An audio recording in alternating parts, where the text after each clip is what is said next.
মুহাম্মাদুর রাসূলুল্লাহ।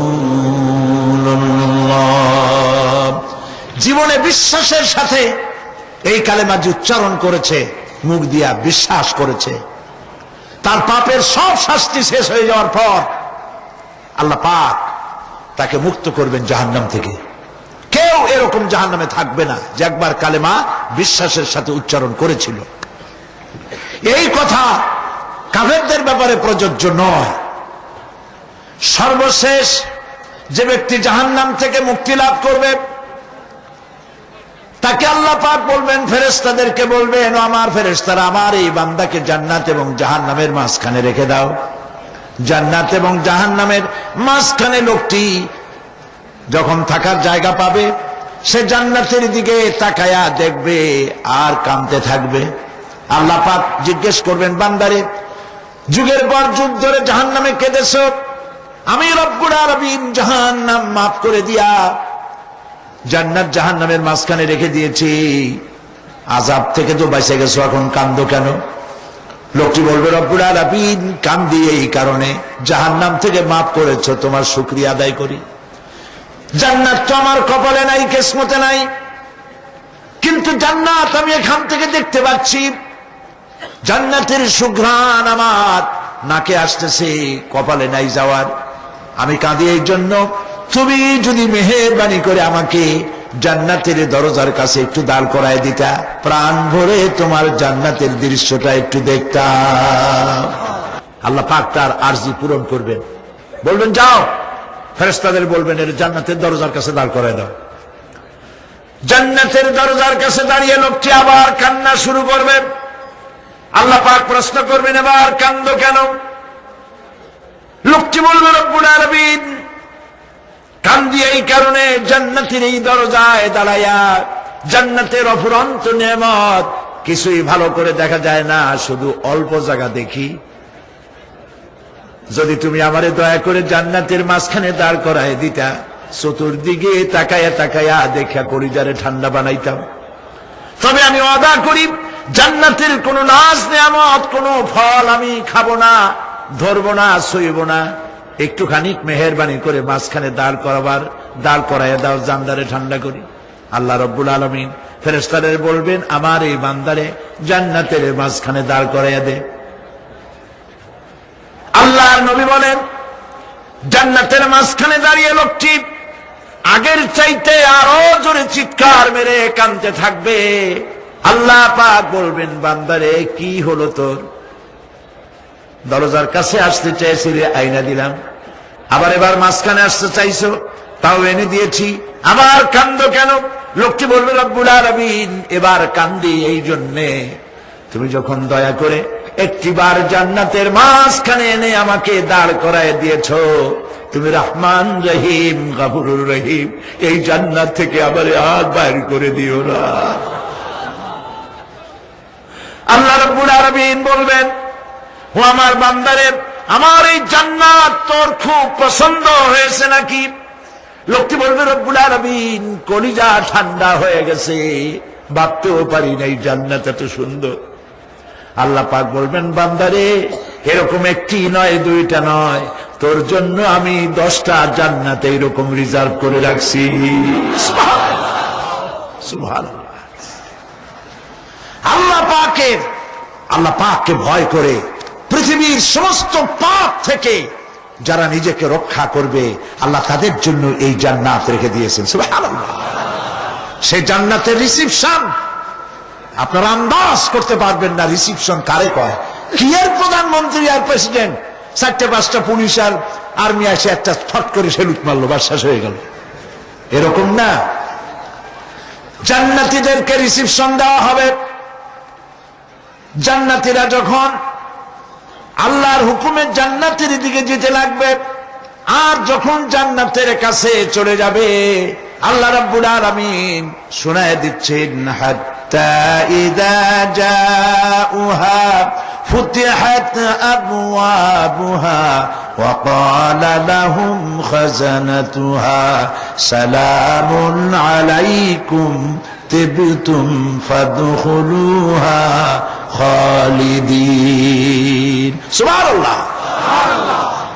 জান্নাতীরা যখন জান্নাতে প্রবেশ করার দরজার মুখোমুখি হবে, দ্বার রক্ষীগণ তখন বলবে সালামুন আলাইকুম, আল্লাহর শান্তি তোমাদের উপরে বর্ষিত হোক। সুবহানাল্লাহ। দুনিয়ার টাটকা টাটকা সুখগুলি দুই পা দিয়ে ঠেলে দিয়েছ, টাটকা সুখগুলি গ্রহণ করো নাই, হারাম খাও নাই, আল্লাহর দ্বীন কায়েমের জন্য রক্ত দিয়েছ, জীবন দিয়েছ, কষ্ট করেছ, আল্লাহকে ভয় করেছ। আমাদের সালাম গ্রহণ করো, জান্নাতের মধ্যে ঢুকে যাও চিরকালের জন্য। সুবহানাল্লাহ।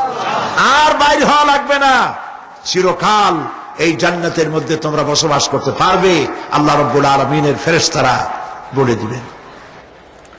জান্নাতের মধ্যে আল্লাহ পাক হুরদের সঙ্গে জান্নাতীদের বিয়ের ব্যবস্থা করে দিবেন। কোরআনে কারিমে আল্লাহ পাক বলেন মুত্তাকিইনা আলা সুরুজিম মাসফুফাতিন ওয়া যাওয়াজনাহুম বিহুরিন ঈন। সামনাসামনি ভাবে সাজানো সারি সারি আসন সমূহের উপর তারা ঠেস লাগায় বসে থাকবে, আর আল্লাহ রাব্বুল আলামিন হুরদের সাথে জান্নাতীদের বিয়ের ব্যবস্থা করে দিবেন। যেসব হুরের সঙ্গে বিয়ে হবে তাদের আল্লাহ পাক বিবরণ দিচ্ছেন কি রকম হবে তারা। লাম ইয়াতমিসহুন্না ইনসুন ওয়ালা জান, এর পূর্বে জিন এবং ইনসান এদেরকে কেউ স্পর্শ করে নাই। কিরকম তারা?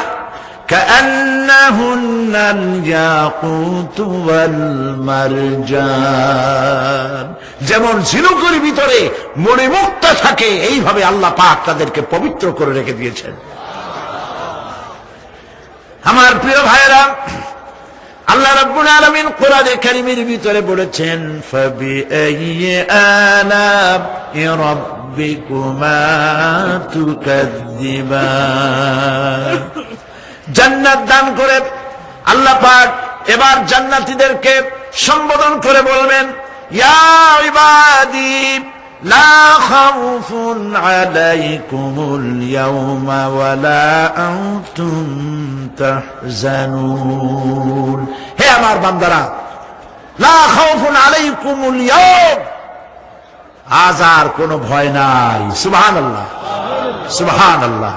আজ আর কোনো ভয় নাই, কোনো চিন্তাও নাই, আরামে এই জান্নাতের মধ্যে বসবাস করো। এরপরে আল্লাহ পাক জিজ্ঞেস করবেন ও আমার জান্নাতীরা, আমি যে সব ওয়াদা করছিলাম আমার ওয়াদা মোতাবেক সমস্ত নিয়ামত পেয়েছো? তারা বলবে হ্যাঁ পেয়েছি, সব নিয়ামত আপনার ওয়াদা মোতাবেক সব পেয়েছি। আল্লাহ রাব্বুল আলামিন বলবেন সব পাও নাই, ওয়ালাদাইনা মাজিদ, আমার কাছে আরো বেশি আছে। সুবহানাল্লাহ, আমার কাছে আরো বেশি আছে। জান্নাতীরা বুঝবে না সে আরো বেশিটা কি, এর থেকে আর বেশি কি। প্রিয় ভাই সব, নবী করিম সাল্লাল্লাহু আলাইহি ওয়াসাল্লাম বলেছেন জান্নাতের সুখ আর শান্তি কোন চোখ নাই যা দেখেছে, যা কোন অন্তঃকরণ নাই যা কল্পনা করতে পেরেছে। এই জান্নাত মুত্তাকিদের জন্য আল্লাহ রাখছেন। সুবহানাল্লাহ। জান্নাতীরা ভাবতেও পারবে না সেই নিয়ামতগুলি কি। প্রিয় ভাই সব, সেই মুহূর্তে আল্লাহর নবী মুহাম্মদুর রাসূলুল্লাহ সাল্লাল্লাহু আলাইহি ওয়াসাল্লাম বলবেন রব্বুল আলামিন, আমার উম্মতেরা জান্নাতীরা বুঝতে পারে নাই আপনার কাছে কি নিয়ামত আরো বেশি আছে। আমার এই উম্মতেরা জান্নাতীরা আপনার ওয়াদা মোতাবেক সব পেয়েছে, কিন্তু একটি জিনিস এখনো তাদের কিসমতে হয় নাই। সে জিনিসটা হলো যারা তার রবকে না দেখে শুধু কোরআন আর হাদিসের কথা শুনে আরামের ঘুম হারাম করে তাহাজ্জুদের নামাজ আদায় করেছিল, চোখের পানি ফেলেছিল, যারা জান্নাত দেখে নাই, জাহান্নাম দেখে নাই, আপনাকে ভয় করে যারা জীবন পরিচালনা করেছিল, যারা আপনাকে দেখে নাই, না দেখে শুধু কোরআন হাদিস বিশ্বাস করে যারা অকাতরে নিজেদের জীবন বিলায় দিয়েছিল, এই জান্নাতীরা এখন পর্যন্ত তার রবকে দেখতে পারে নাই। আল্লাহ রাব্বুল আলামিন তার সামনে থেকে 70,000 পর্দা সরে যাবে। আল্লাহ পাক বান্দাদের আরজি পুরা করার জন্য জান্নাতীদের সামনে তিনি জালোয়া ফরজ হবে। কোরআন শরীফের ভিতর আল্লাহ পাক বলেন, জান্নাতীরা তারা আল্লাহর দিকে, জান্নাতীরা তার রবের দিকে তাকিয়ে থাকবে, আর রব তার বান্দাদের দিকে তাকায়া থাকবে। প্রাণ ভরে জান্নাতীরা রবকে দেখবে, সুবহানাল্লাহ, আল্লাহ পাককে দেখবে। প্রাণ খুলে আজ দোয়া করি রব্বুল আলামিন, জান্নাতের যেই পরিবেশে, যেই জায়গায় তুমি দয়া করে তোমার গোলামদেরকে তুমি নিজেই দর্শন দিবে, দেখা দিবে। মনিব গো, ও আমাদের রব, আজ এই বিশাল জনসমুদ্র নিয়ে তোমার দরবারে আবেগ ভরা কণ্ঠে বলি, যে অনুষ্ঠানটি তুমি এমন মুবারক অনুষ্ঠান করবে যেখানে তুমি জান্নাতীদেরকে দেখা দিবে, ওই জান্নাতের কোনো একটি, ওই অনুষ্ঠানের কোনো একটি কোনায় কানায় আমাদেরকেও দাঁড় করাইয়া দেখার তৌফিক। প্রিয় ভাই সব, আল্লাহ রাব্বুল আলামিন মানুষের সামনে এত সব নিয়ামত রেখেছেন, এই জান্নাত দান করবেন। এরপরে আল্লাহ রাব্বুল আলামিন কোরআনে কারীমের মধ্যে বলেছেন, রব্বিস সামাওয়াতি ওয়াল আরদি ওয়া মা বাইনাহুমার রাহমানি লা ইয়ামলিকুনা মিনহু খিতাবা। এসব পুরস্কার রয়েছে তোমাদের সেই রবের পক্ষ থেকে যিনি আকাশ আর জমিনের মালিক। সুবহানাল্লাহ বলবেন না? যার সামনে কথা বলার ক্ষমতা কারো হবে না। এটি একটি মারাত্মক কথা। কিয়ামতের দিন আল্লাহর দরবারে কেউ কথা বলতে পারবে না আল্লাহর নির্দেশ ছাড়া। একটি আকীদা পরিষ্কার করে নিয়ে যান আপনাদের, সে আকীদাটা এভাবে পরিষ্কার করুন, কোন পীর সাহেব, কোন খাজা বাবা, কোন মাওলানা, কোন মুহাদ্দিস, কোন বুজুর্গ আপনাকে সুপারিশ করতে পারবে না যদি না আল্লাহ পাক তাকে কথা বলার তৌফিক না দেন। মনে থাকবে এটা। আয়াতুল কুরসির ভিতরে আমরা পড়ি, মান যাল্লাযী ইয়াশফাউ ইনদাহু ইল্লা বিইজনিহি। আল্লাহ পাক বলেছেন কিয়ামতের দিন আল্লাহর দরবারে কার সাহস আছে কথা বলতে পারে? মান যাল্লাযী ইয়াশফাউ ইনদাহু ইল্লা বিইজনিহি। আল্লাহর অর্ডার ছাড়া, হুকুম ছাড়া আল্লাহর সামনে কথা বলা সেদিন কেউ থাকবে না। সুবহানাল্লাহ, কেউ কথা বলতে পারবে না। সুপারিশ করতে হবে আল্লাহ যারে বলেন তুমি করো, অমুকের জন্য করো, সেই ব্যক্তি শুধু তার জন্যই করতে পারবে, আর কেউ কথা বলতে পারবে না। সেই কঠিন হাসরের ময়দান, যেদিন শুধুমাত্র আল্লাহ পাক কথা বলবেন, আর যারে বলতে বলবেন সেই কেবলমাত্র বলতে পারবে। সুপারিশ এটি আল্লাহ পাক কিয়ামতে পারমিশন দিলে বলা যাবে। হযরত ইব্রাহিম আলাইহিস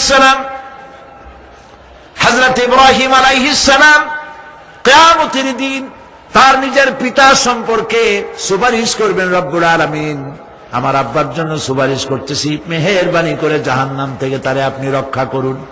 আল্লাহ রব্বুল আলামিন বলবেন, ইব্রাহিম তোমার সুপারিশ মঞ্জুর হবে না। প্রিয় ভাই সব, একটু মাথা খাটান, চিন্তা করেন। জাতির পিতা কে? জাতির পিতা চিল্লায় বলুন, কলিজা সাফ করে ফেলুন। মুসলমানদের জাতির পিতা হাফিজ আমি কেউ হতে পারে না।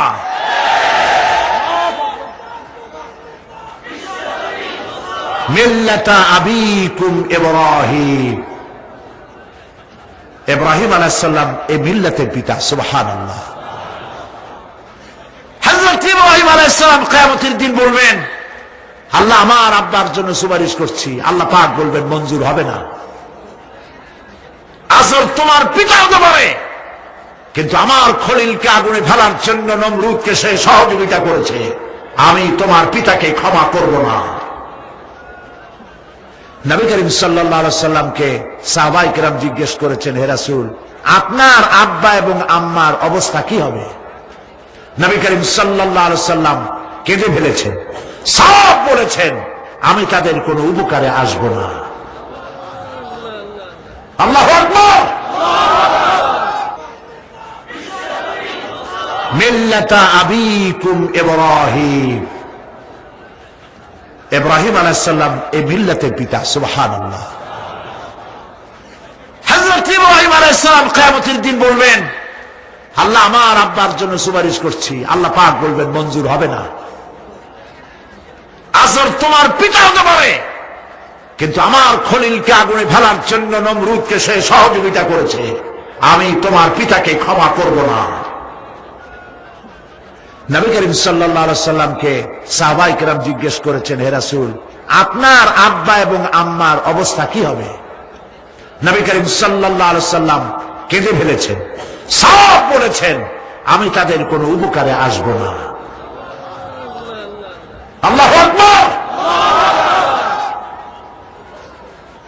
আপনি মনে করছেন নাকি যে ইয়া নবী সালাম আলাইকা বলি অমনি নবী সুপারিশ পাবেন? এত সহজ। কতগুলো রসগোল্লা খাইলেন আর বড় একটা মিছিল করলেন আর অমনি চলে যাবেন? পৃথিবীর সব মানুষ, সাহাবায়ে কেরাম বাদ দেন, পৃথিবীর সমস্ত মানুষ একত্রিত হয়ে আবু তালেব রাসূলুল্লাহকে যে ভালোবেসেছেন, ওর 1000 ভাগের 1 ভাগও সারা দুনিয়ার মানুষ রাসূলুল্লাহকে ভালোবাসতে পারবে? পারবে? নিজের ছেলে আলীকে, আলী রাদিয়াল্লাহু তাআলা আনহুকে আলাদা বিছানায় শোয়াইয়া, ছোট্ট মানুষ হযরত আলী আলাদা জায়গায় রাখিয়া মুহাম্মদুর রাসূলুল্লাহ সাল্লাল্লাহু আলাইহি ওয়াসাল্লাম এতিম মানুষ তারে কলিজার সাথে বুকের মধ্যে আশ্রয় করে দিয়ে আগলে রেখেছেন বুক পরে। সেই আবু তালেব মৃত্যুর সময় নবী করিম সাল্লাল্লাহু আলাইহি ওয়াসাল্লাম বলেছিলেন, চাচা একটি বার আমার কানে তাওহীদের কালেমা শোনায় দেন। আবু তালেব তার কিসমতে ছিল না কালেমা। মরে যাওয়ার পর একজন সাহাবী বলেছিলেন, ইয়া রাসূলুল্লাহ, মৃত্যুর সময় আবু তালেবের মুখ আমি নড়তে দেখেছি, তিনি কালেমা পড়েছেন সম্ভবত। রাসূলুল্লাহ সাফ বলেছেন, আমি শুনি নাই। এত ভালোবাসার পরেও হাদিস শরীফে এসেছে আবু তালেব জাহান্নামে যাবে। কোথায় যাবে? জাহান্নামে। সবচাইতে কম আযাব হবে কার? আবু তালেবের। কম আযাবটা কি? হাদিস শরীফে এসেছে কম আযাব হলো জাহান্নামের আগুন দিয়ে এক জোড়া জুতা তৈরি করে আবু তালেবের পায়ে পরিয়ে দেওয়া হবে। সেই জাহান্নামের আগুনের তৈরি করা জুতার তাপে আবু তালেবের মাথার ঘিলুগুলো টকবক করে বউ পড়তে লাগবে। এত ভালোবেসে যদি কিয়ামতে উপায় না হয়, আপনি ইয়া নবী সালাম আলাইকা, ইয়া রাসূল সালাম আলাইকা, আর কতগুলো জিলাপি খাইলেন, বড় একটা মিছিল করলেন। প্রিয় ভাই সব, এইসব বেদাত ছাড়ুন, এগুলি সুস্পষ্ট বিদআত। রাসূলুল্লাহকে ভালোবাসবেন, সাহাবীরা যেভাবে ভালোবেসেছেন ওইভাবে ভালোবাসবেন। সুন্নাতের অনুসরণ কিভাবে করবেন? সুন্নাতের অনুসরণ করবেন কিভাবে? নবী করিম সাল্লাল্লাহু আলাইহি ওয়াসাল্লামকে ভালোবাসবেন কিভাবে? হযরত আব্দুল্লাহ ইবনে মাসউদ রাদিয়াল্লাহু তাআলা আনহু তিনি সাফ বলেছেন, মান কানা মুস্তান্নান ফালিয়াস্তান্না বিমান কাদ মাত। কেউ যদি সুন্নতের পূর্ণাঙ্গ অনুসরণ করতে চায়, সেজন্য যারা মরে গেছে তাদের অনুসরণ করে। ফাইনাল হাইয়া লা তু'মানু আলাইহিল ফিতনা। কারণ যে ব্যক্তি মারা গেছে, যে ব্যক্তি বেঁচে আছে, ফাইনাল হাইয়া, যে ব্যক্তি বেঁচে আছে, সে যে ভবিষ্যতে ফিতনায় পড়বে না তা নিশ্চিত করে বলার কোনো উপায় নাই। এই জন্য সুন্নতের অনুসরণ করার জন্য মাপকাঠি কোনো পীর নয়, আলেম নয়, মুহাদ্দিস নয়, মুফাসসির নয়। যে ব্যক্তি মারা গেছে তিনি হলেন সুন্নতের অনুসরণ তারই করতে হবে। তিনি কে? তারা কারা? উলাইকা আসহাবু মুহাম্মদ সাল্লাল্লাহু আলাইহি ওয়াসাল্লাম, তারা হলেন নবী করিম সাল্লাল্লাহু আলাইহি ওয়াসাল্লামের সাহাবায়ে কেরাম রিদওয়ানুল্লাহি তাআলা আলাইহিম আজমাইন। কানু আফদালু হাযিহিল উম্মাহ, তারা হচ্ছে এই উম্মতের শ্রেষ্ঠ সন্তান। আমার দেশে আসে না যারা, যে সরকার যখন আসে তারা এসে একদলে বলে এরাই হলো দেশের জাতির শ্রেষ্ঠ সন্তান। না, শ্রেষ্ঠ সন্তান তোমরা সার্টিফিকেট দিলে হবে না। এ বিশ্বের শ্রেষ্ঠ সন্তান আল্লাহর নবীরা, আর তারপরে সাহাবায়ে কেরাম রিদওয়ানুল্লাহি তাআলা আলাইহিম আজমাইন। আবাররাহা কুলুবান, তাদের কলবকে আল্লাহ পাক পবিত্র করেছেন। ওয়া আ'মাকাহা ইলমান, আর তাদেরকে গভীর ইলম দান করেছেন। ওয়া আকাল্লাহা তাকাল্লুফান, আর সমস্ত রকমের বক্রতা থেকে তাদের কলিজাকে আল্লাহ পাক মুক্ত করে দিয়েছেন। ইখতারাহুমুল্লাহু লিসহবাতি নবিয়্যিহি ওয়া লিইকামাতি দীনিহি, আল্লাহ পাক এই সব লোকদের, কাদের? সাহাবীদের, এই সব লোকদেরকে আল্লাহ বাছাই করেছিলেন মুহাম্মদ রাসূলুল্লাহ সাল্লাল্লাহু আলাইহি সাল্লামের সাহাবী হওয়ার জন্য। বাছাই করছে কে?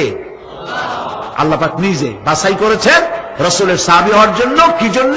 লিইকামাতি দীনিহি, আল্লাহ পাকের দ্বীন প্রতিষ্ঠার জন্য। সেই জন্য প্রিয় ভাই সব, কিয়ামতের দিন সুপারিশ কেউ কিন্তু করতে পারবে না। সুপারিশ করতে পারবেন কেবলমাত্র কে? বলেন সবাই। আল্লাহ সুবহানাহু ওয়া তাআলা যাকে পারমিশন দিবেন তিনি কেবল করতে পারবেন, আর কেউ সুপারিশ করতে পারবে না। সেই জন্য মনের থেকে, কলিজা থেকে সমস্ত কথা উঠায় ফেলে ঈমান পোক্তা করুন। সেদিন কথা বলবার মতো ক্ষমতা আল্লাহর সামনে কারো হবে না। যিনি তাকে পারমিশন দিবেন তিনি কেবল বলতে পারবেন। কিয়ামতের হায়বাত এবং জালাল, ফেরেশতাদের আনাগোনা, জাহান্নামের গর্জন, মানুষের কলিজা গলার কাছে চলে আসবে। গর্ভবতী নারীর গর্ভ খসে পড়বে। দুগ্ধপোষ্য নারী, যে দুধ দেয় তার বাচ্চাকে দুধ দেওয়ার কথা ভুলে যাবে, নিজের সন্তান ভুলে যাবে। সেই কঠিন হাসরের ময়দানে, সেখানে কেবলমাত্র আল্লাহ পাক যাদেরকে রক্ষা করবেন তারাই সেখানে বাঁচতে পারবে, অন্যরা সেখানে তাদের কোনো উপায় থাকবে না। আল্লাহ পাক বলছেন এরকম একটি জায়গা সম্পর্কে আমি তোমাদেরকে জানিয়ে দিলাম। আল্লাহ রাব্বুল আলামিন বলেন, যালিকাল ইয়াউমুল হক ফামান শাআ ইত্তাখাযা ইলা রাব্বিহি মাআবা। এই দিনটি অবশ্যই আসবে, সেদিনটি নিশ্চিতভাবে আসবে। আর এখন যার ইচ্ছা সে তার রবের দিকে অগ্রসর হোক।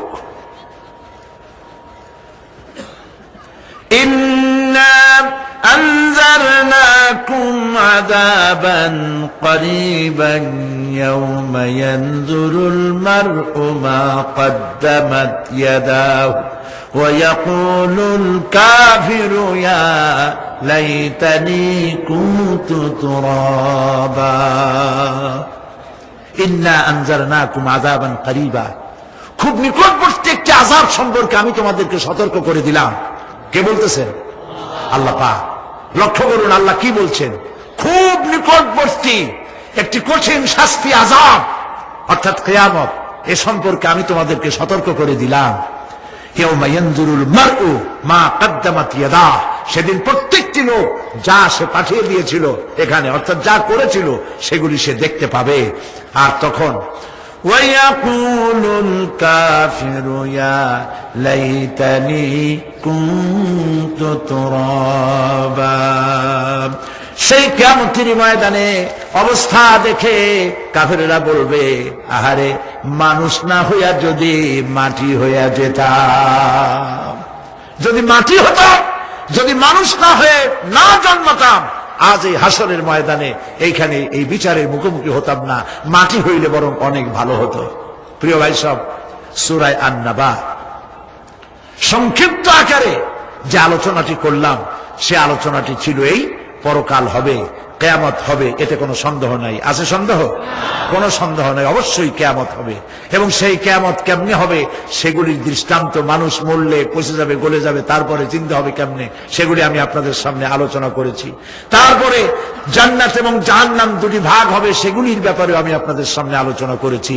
আজকে মুনাজাতের আগে সর্বশেষ যে কথাগুলি বলতে চাই, সে কথাগুলি হলো এই পৃথিবীতে আমরা এসেছি, চলে যাব, যাওয়ার আগে এই কোরআন একটি বিশাল জনগোষ্ঠী এমন বানাতে চেয়েছে, যে জনগোষ্ঠী এই কোরআন দিয়ে একটি বিশাল সমাজ গড়বে, রাষ্ট্র গড়বে, এমন রাষ্ট্র গড়বে যেই রাষ্ট্রে দুঃখ থাকবে না, অশান্তি থাকবে না, যেখানে সুখ থাকবে, সমৃদ্ধি থাকবে, আর কিয়ামতের দিন আল্লাহর জান্নাতে তারা চলে যাবে। তেমন একটি সমাজকে আমরা চাই। সবাই বলেন, সেরকম একটি সমাজকে আমরা চাই। কারা কারা চাই হাত তুলে দেখা।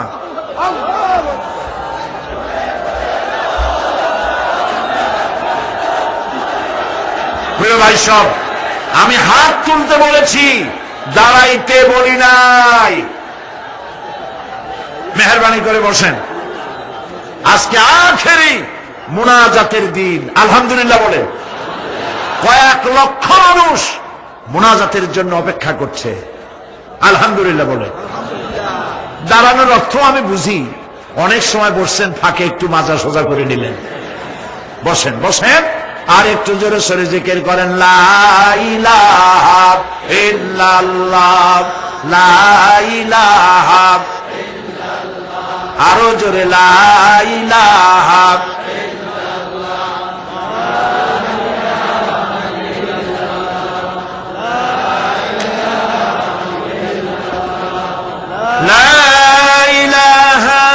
ইল্লাল্লাহু মুহাম্মাদুর রাসূলুল্লাহ।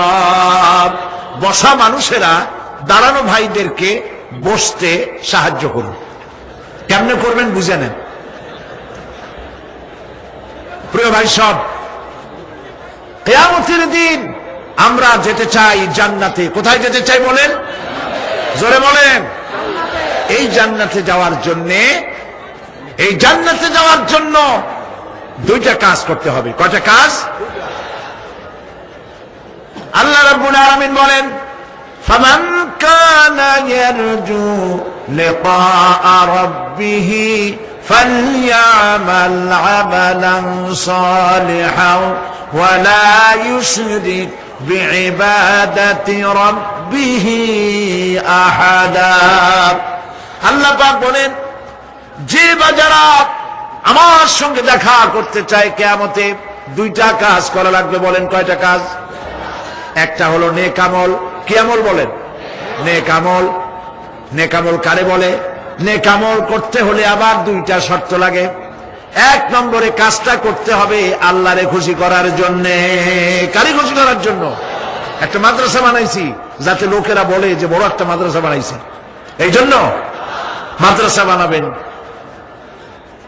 মসজিদ বানাবেন, হসপিটাল বানাবেন, যা কিছু করেন নিয়ত হবে আল্লাহকে খুশি করা। নিয়ত হবে কারে খুশি করা?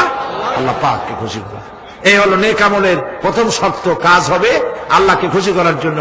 দুই নম্বরে কাজটি হতে হবে সুন্নতে নববী সাল্লাল্লাহু আলাইহি ওয়াসাল্লামের উপরে। মনে থাকবে, দাড়ি রাখবো। কেন রাখবো? রাসূলের সুন্নাত।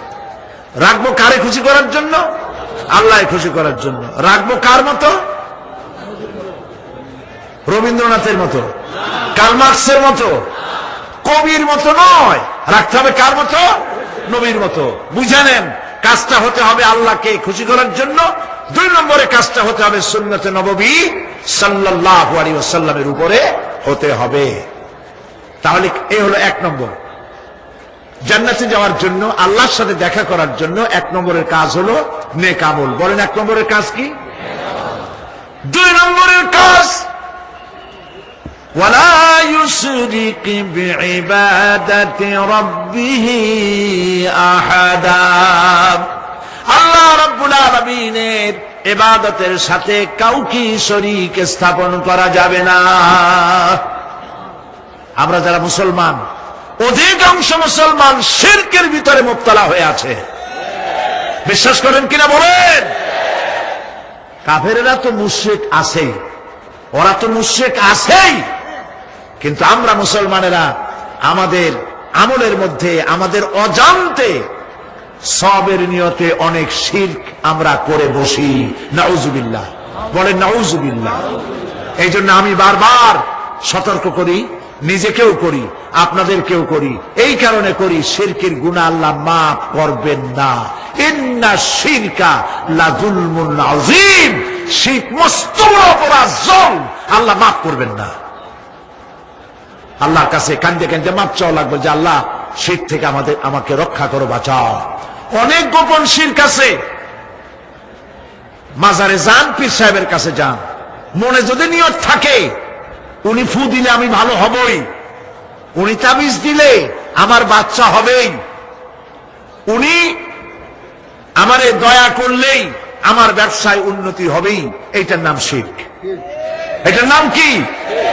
ওয়াইজা সাআলতা ফাসআলিল্লাহ ওয়াইজা ইসতাআনতা ফাসতাইন বিল্লাহ। যা বলার আল্লাহরে বলো, আর যা চাওয়ার কার কাছে চাও? চিল্লায় বলেন।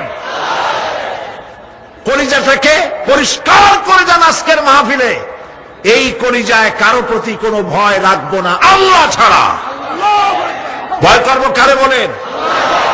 মহব্বত আল্লাহ ছাড়া, এত বেশি মহব্বত আর কাউকে করবো না। আল্লাহ তাআলা আমাদের কলিজায় তোমার ভয় এবং মহব্বত দিয়ে ভরে দাও, রাসূলের মহব্বত দিয়ে আমাদের দিলকে ভরে দাও। বিশ্বাস করুন ভাই সাহেব, কোরআন শরীফ আমার সামনে, বিশ্বাস করুন, দেশি পীর বিদেশি পীর, খাজা বাবা দেশি এবং বিদেশি, কেউ আপনার ভাগ্য বদলাই দিতে পারবে না। এই পিছনে দৌড়ায় দৌড়ায় কোনো লাভ নয়। এতক্ষণ মসজিদের ভেতরে বসে আল্লাহর কাছে কাঁদেন। ওয়াকালা রাব্বুকুম উদউনি আস্তাজিব লাকুম। তোমার রব বলেছে আমারে ডাকো, আমি ডাকের সাড়া দিয়ে দেব। সুবহানাল্লাহ। আর আল্লাহ বলেছেন আমার ইবাদতের সাথে কাউকে শরীক করবে না। খবরদার। আলাইসাল্লাহু বিকাফিন আব্দা। আল্লাহ প্রশ্ন করছেন, আলাইসাল্লাহু বিকাফিন আব্দা, আমি কি আমার বান্দার জন্য যথেষ্ট নই? চিল্লায় বলুন অবশ্যই যথেষ্ট। আবার বলেন অবশ্যই যথেষ্ট। কলিজা সাফ করে ফেলেন। সম্রাট শাহজাহান, দিল্লির সম্রাট, হাবিজাবি সম্রাট না, দিল্লির সম্রাট। এখন কোথায়? কবরের মধ্যে। কবি বলতেছেন, শাহানে জাহাं को जिन्हें फक्र से देते थे बाज, शाहाने जहां को जिन्हें फक्र से देते थे बाज, वाज कब्र में है सूरह अलहम्दु की मोहताज। সারা ভারতবর্ষ যারা ট্যাক্স দিয়ে নিজেকে সৌভাগ্যবান বলে মনে করত, সে আজ কবরের মধ্যে ভিক্ষুকের মতো সূরা আলহামদুর মতো একটি সূরার মুহতাজ হয়ে ভিক্ষুকের মতো শুয়ে আছে। সম্রাট শাহজাহান মসজিদে বসে আছে, এক ফকির ঘুরতেছে। লোকেরা কয় ছোটবেলা থেকেই তোমার খয়রাত করতে দেখলাম, ভিক্ষা কি জীবনেও যাবে না তোমার? লোকটি বলছে, আমি ভিক্ষা করবো স্যার, আমার উপায়টা কি? কারণ আমারও তো লোকেরা এই মুরব্বীকে বসায় না। এই লোকটি আমি ভিক্ষা করা ছাড়া করবো কি? লোকেরা তো আমার 60 টাকা 50 টাকা 100 টাকা দেয় না, 4 আনা 5 আনা 1 টাকা এই আমার দেয়, এ দিয়ে আমি বড় লোক হবো কেমন? লোকটি বলছে, আচ্ছা দেখো, তুমি তো জায়গা মতো যাইতে পারো নাই, বাদশার কাছে যাও, এমন দেওয়া দেবে জীবনে আর খয়রাত করা লাগবে না। তো বাদশার কাছে কি খয়রাতি যাইতে পারে কোনোদিন? হ্যাঁ এখন পারবা। কেমনে? সম্রাট শাহজাহান এখন একা একা মসজিদে আছেন। তখনকার এসব বাদশারা অনেকে নামাজি ছিলেন, দিনদার ছিলেন। ফকির দরজার কাছে দাঁড়াইয়া দেখতে পাচ্ছে কেউ নাই, দেহরক্ষীরা দূরে দূরে দাঁড়ানো। বাদশাহ মসজিদের ভেতরে বসে হাত তুলে ঝুলতেছে আর কাঁদতেছে, চোখের পানি দিয়া দাঁড়িয়ে ভিজে ভিজে পড়ছে। এই দৃশ্য অনেকক্ষণ দেখলো ফকির। কিছুক্ষণ পর সম্রাট শাহজাহান মসজিদ থেকে বেরিয়ে আসছে। ফকির বলছে, আসসালামু আলাইকুম হুজুর। তিনি বললেন, ওয়ালাইকুম আসসালাম। চলে গেল। বাদশা বলল, আমার কাছে তো কেউ আইসা কিছু না চাইয়া তো যায় না, এর দেখলাম খয়রাতির মতো কিছু চাইলো না, বেটা ভয় করলো নাকি? হ্যাঁ, মেয়ে এদিকে আসো। আসছে। ভয় পাইছো? কয় না, ভয় পাইনি। তো কিছু যে চাইলে না? ফকির বলছে, জাহাপানা সত্যিই কিছু চাইতে আসছিলাম। তারপর চাইলে না কেন? ফকির বলছে, জাহাপানা সারা জীবন ভিক্ষা করেছি, আজ দিল্লির সম্রাটের কাছে বেশি পাওয়ার লোভে এসেছিলাম, কিন্তু আপনার দশা দেখা আমার জ্ঞানের চোখ খুলে গেছে। আমি লক্ষ্য করে দেখলাম, আমি সম্রাটের কাছে চাইতে এসেছি, হাত তুলি নাই, বিনয় প্রকাশ করি নাই, চোখের পানি ফেলি নাই, কিন্তু লক্ষ্য করে দেখলাম দিল্লির সম্রাট আমার চাইতেও বড় ভিক্ষুকের মতো। আবার কোন সম্রাটের কাছে হাত তুলে কান্দে? আমার জ্ঞানের চোখ খুলে গিয়েছে, আমি বুঝতে পেরেছি সম্রাট কান্দে যেই সম্রাটের কাছে, তারে ছাড়া আর কারো কাছে জীবনে চাইব না। এই কথাই সূরা ফাতিহায় প্রত্যেক দিন পড়ি, বুঝি না কি পড়ি। ইয়্যাকা না'বুদু ওয়া ইয়্যাকা নাস্তাঈন।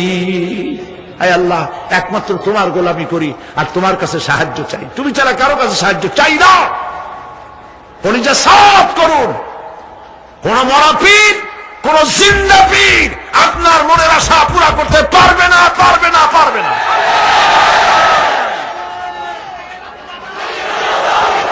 আর আজ থেকে কোন মাজারে টাকা দিবেন না, পয়সা দিবেন না, আগরবাতি দিবেন না, মোমবাতি দিবেন না, গোলাপ পানি দিবেন না। কারা কারা দিবেন না হাত উঁচু করে দেখা। হাত নামান, হাত নামান।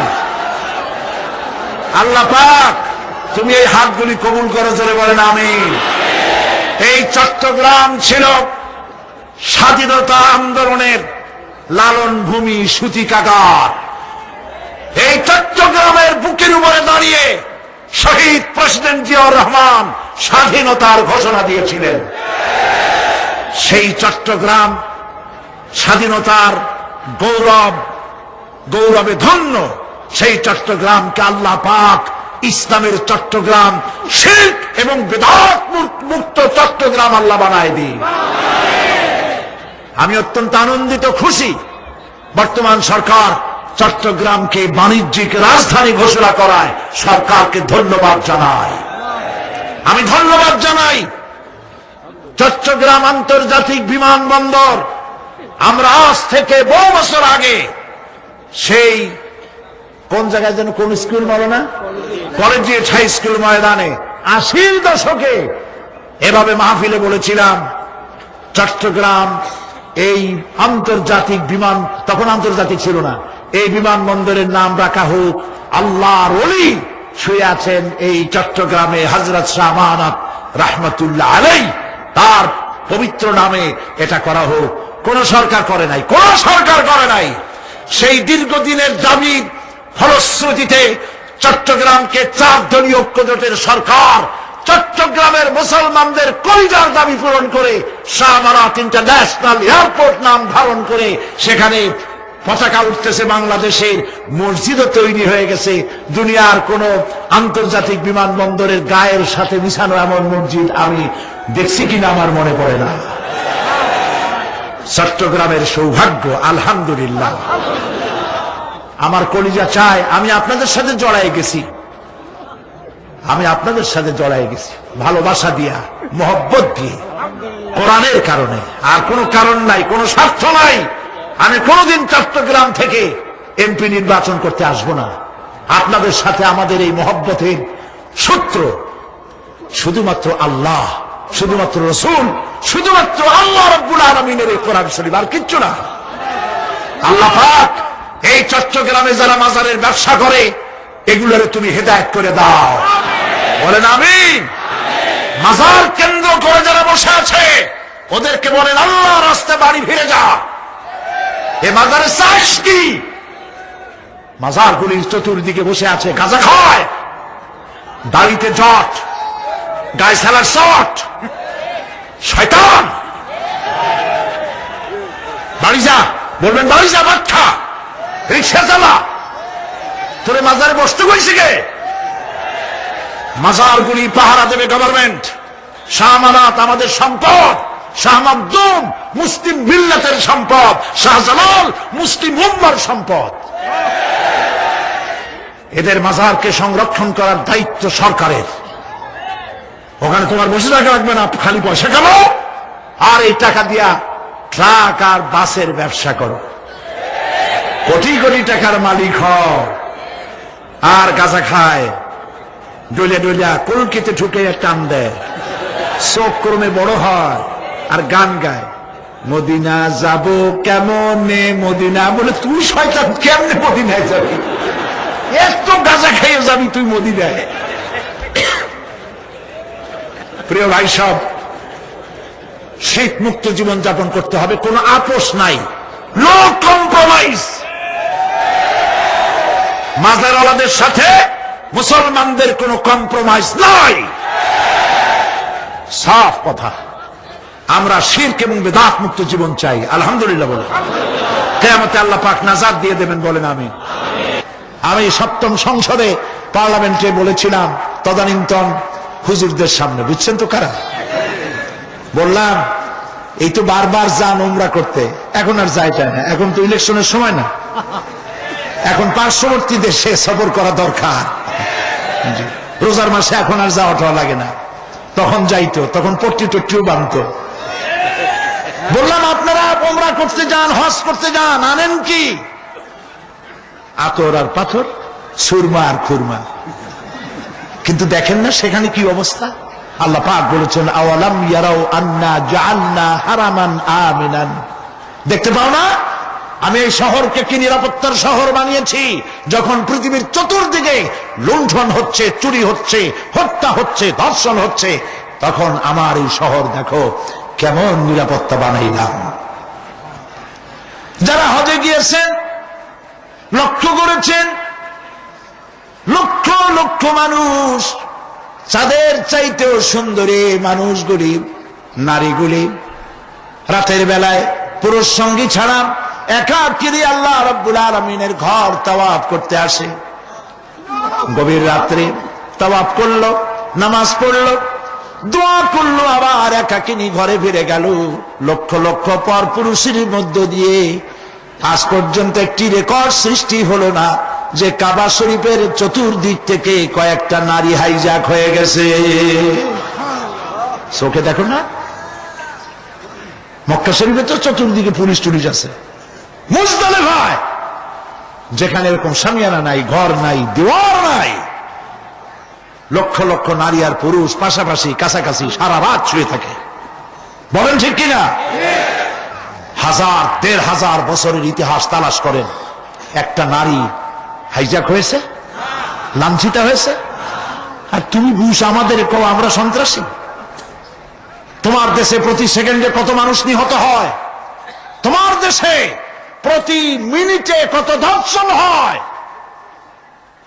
হিসাব করো। আমাদের দিকে চোখ তুলে তাকাইও না, নিজের ঘর সামলাও। ফেরাউনের ঘরে আল্লাহ মুসাকে পালন করেন। আমেরিকার সেই লোকগুলি বলল অবস্থা এখন এই হয়েছে, কোরআন শরীফ পড়তে গিয়ে বোমা তালাশ করতে গিয়ে দেখে বোমা টোমা নাই, বরং বোমা নিরসনের কথা আছে। রেজাল্ট কি হলো? তারা বললেন রেজাল্ট এই হয়েছে, আল্লাহর কোরআন তেলাওয়াত করে করে আমেরিকান সাদা খ্রিস্টানেরা আগের তুলনায় 5 গুণ বেশি মুসলমান হওয়া শুরু করে দিয়েছে। तौहीद की अमानत सीनों में है हमारी, तौहीद की अमानत सीनों में है हमारी, आसान ही मिटाना नामो निशान हमारा। একাত্মবাদের আমানত আমাদের কলিজে আছে। আলহামদুলিল্লাহ বলেন। আমাদের নাম নিশানা মিলাইতে পারবে না, তোমার বোমা অস্ত্র যা আছে সব নিয়ে আসো, আল্লাহ আমাদের সাহায্য করবেন ইনশাআল্লাহ। ইন তানসুরুল্লাহ ইয়ানসুরকুম, হে মুসলমানেরা আল্লাহকে সাহায্য করো, আল্লাহ তোমাদের সাহায্য করবেন। আল্লাহর সাহায্য কেমনে করবেন? আল্লাহ দ্বীন কায়েমের জন্য জীবন দিতে প্রস্তুত হয়ে যাও, আল্লাহ পাক সাহায্য করবেন। রব্বুল আলামিন পরিষ্কার করে বলেছেন, ওয়া কানা হাক্কান আলাইনা নাসরুল মুমিনিন, মুমিনদেরকে সাহায্য করা আমি আল্লাহর জন্য ওয়াজিব। সুবহানাল্লাহ বলেন। আল্লাহর জন্য মুমিনদেরকে সাহায্য করা কি ওয়াজিব। সুতরাং ভয় পাবেন না, ঐক্যবদ্ধ হন, ঐক্যবদ্ধ হন, তাকওয়া সৃষ্টি করুন, আল্লাহর মেহেরবানি আসবে। নামাজ পড়ুন, আল্লাহরে সেজদা দিবেন। কারে সেজদা দিবেন? আজকে কি ভাই কোরআন শরীফের মাহফিলের শেষ দিন, তাফসীরের মাহফিল শেষ দিন, মুনাজাতের দিন, লক্ষ লক্ষ মানুষ মুনাজাতের অপেক্ষায় বসে আছে। প্রিয় ভাই সব, এই সুন্দর মুহূর্তে আমরা কি ওয়াদা করতে পারি জীবনে আর নামাজ ছাড়বো না? আমরা কি ওয়াদা করতে পারি জীবনে আর মিথ্যা কথা বলবো না? মুসলমানদের কপাল পূর্ণ কেন? কারণ দুনিয়া আমরা সব থেকে বেশি মিথ্যা কথা বলি। বলেন ঠিক কিনা? আমরা সব থেকে বেশি ওজনে কম দেই, আমরা খাদ্যে ভেজাল দেই, আমরা মানুষের শেকায়েত করি, আমরা পরনিন্দা করি, আমরা জমিনের আইল ঠেলি, আমরা নারীর মর্যাদা দেই না। এই সব কারণে আল্লাহ নারাজ হয়ে গেছেন। আমরা কি ওয়াদা করতে পারবো এই অপকর্মগুলি জীবনে আর করব না? পারবো? দুই হাত উঁচু করেন, বলেন, ইয়া আল্লাহ, তোমার পবিত্র নামে শপথ করি, কসম করি, যতদিন পর্যন্ত মালাকুল মউত আমার মাথার কাছে না আসতেছে ততদিন পর্যন্ত ফরজ নামাজ, ফরজ রোজা ছেড়ে দেব না, মিথ্যা বলবো না, ওয়াদা খেলাপ করব না, অহংকার করব না, পরনিন্দা করব না, জমিনের আইল ঠেলবো না, স্ত্রী এবং অধীনস্থ মহিলাদেরকে বেপরদা করব না। বলেন, সুদ খাবো না, ঘুষ খাবো না। হায় আল্লাহ, চিৎকার দিয়া বলেন, হায় আল্লাহ, আমাদের আজকের এই মুকাম্মাল তওবা, এই ওয়াদা আমাকে পূরণ করার তৌফিক দাও। আমিন, আমিন, আমিন ইয়া রাব্বাল আলামিন। হাত নামান। প্রিয় ভাই সব, এরপরে আপনাদের আমি মুনাজাতের দিকে আগাচ্ছি, কষ্ট আর দিব না। আমাদের দেশে সন্ত্রাসের কারণে দেশ জাহান্নামের দিকে চলে গেছিল, ঠিক না? আলহামদুলিল্লাহ, সেনাবাহিনী যৌথ অভিযানের কারণে সন্ত্রাস কমে গেছে। আলহামদুলিল্লাহ বলেন, মহব্বতের সাথে বলেন আলহামদুলিল্লাহ।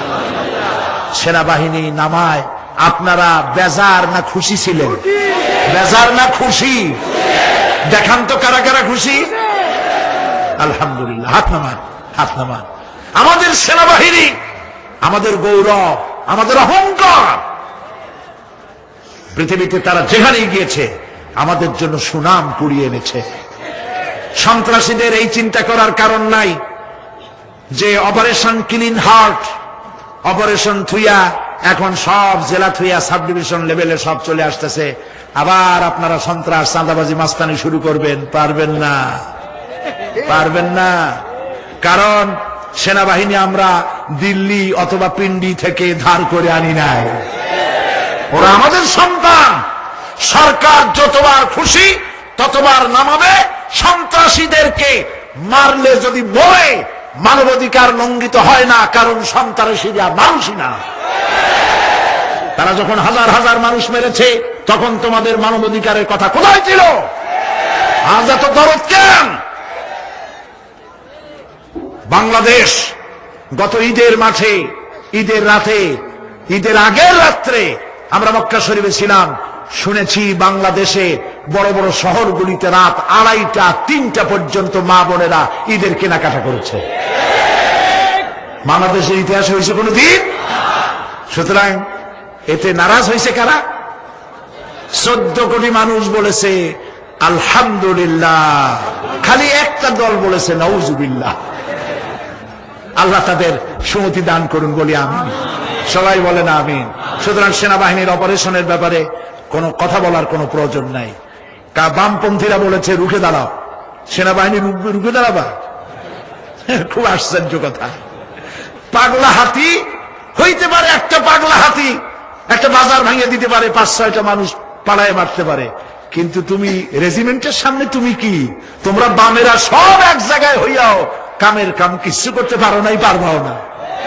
নির্বাচনে দাঁড়ায় দেখো, তোমাদের বামের যত বড় নেতা আছে প্রত্যেকটা নেতার ব্যাপারে চ্যালেঞ্জ রইল যে যেখানে দাঁড়াবে সেখানেই জামানত হারাবে। কারণ এই দেশের লোকেরা বামপন্থীদের ভালোবাসে না, কারণ বামপন্থীরা জাহান্নামে যাবে। আসহাবুল শিমাল আসহাবুল ইয়ামিন, ডানপন্থীরা যাবে জান্নাতে, বামপন্থীরা যাবে জাহান্নামে। মুসলমানের বাচ্চা হইয়া নিজেদের পরিচয় দেয় বামপন্থী। আস্তাগফিরুল্লাহ। বাম মানুষেরা বাম হাত দিয়ে কি কাম করে? আস্তাগফিরুল্লাহ। কপাল পোড়া, জোরে কোন কি পোড়া? হুসনাক। আল্লাহ হেদায়েত করুন, জোরে বলেন আমিন, জোরে বলেন আমিন।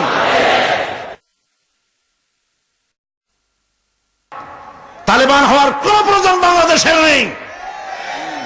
পাকিস্তান আমার মডেল নয়, ইরান আমার মডেল নয়, আমার মডেল মুহাম্মদ রাসূলুল্লাহ সাল্লাল্লাহু আলাইহি ওয়াসাল্লাম। সুতরাং তালেবানি কথা কইয়া টইয়া এইসব টালিবালি করে পার পাবা না। মনের ইচ্ছা ছিল পশ্চিমে গিয়া, ভারতে গিয়া, তারপরে তাদেরকে একটু তালেবান কইয়া মৌলবাদী বলে টইলা ওদের একটু রাজি করাইয়া উনি একটু হামিদ কারজাই হইতে চাইছিলেন, ওইরকম করে বসায় দেওয়া হোক, কিন্তু সে গুড়ে বালি ওইটা হবে তবে না। আল্লাহর মেহেরবানি, সকল ষড়যন্ত্রের মধ্য দিয়ে বাংলাদেশ এগিয়ে যাচ্ছে। ঐক্যবদ্ধ থাকুন, দেশের দুশ্মনদেরকে চিনুন। এরা জাতিকে দ্বিধা বিভক্ত করতে চায়। আলেমেদের সহ্য হয় না, মাদ্রাসা সহ্য হয় না, ইসলাম সহ্য হয় না। আমরা এই 4 দলীয় ঐক্যজোটকে টাইট রাখবো। আমরা চাকরি করি না, আমরা গভর্নমেন্টের গোলাম নই, আমরা সহযোগী মাত্র। ইসলামের বিরুদ্ধে যদি এই সরকার কোন পদক্ষেপ গ্রহণ করে, বাইরে যেমন বাঘের মতো গর্জাই, পার্লামেন্টের সিংহের মতো গর্জন করব।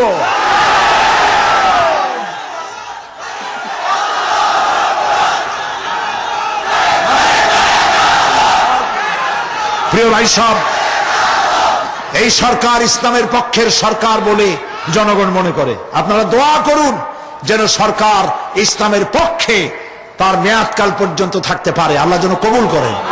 সবাই বলেন আমিন। শেষ কথা, আরেকটা নির্বাচন সামনে আসতেছে, ওটার নাম কি?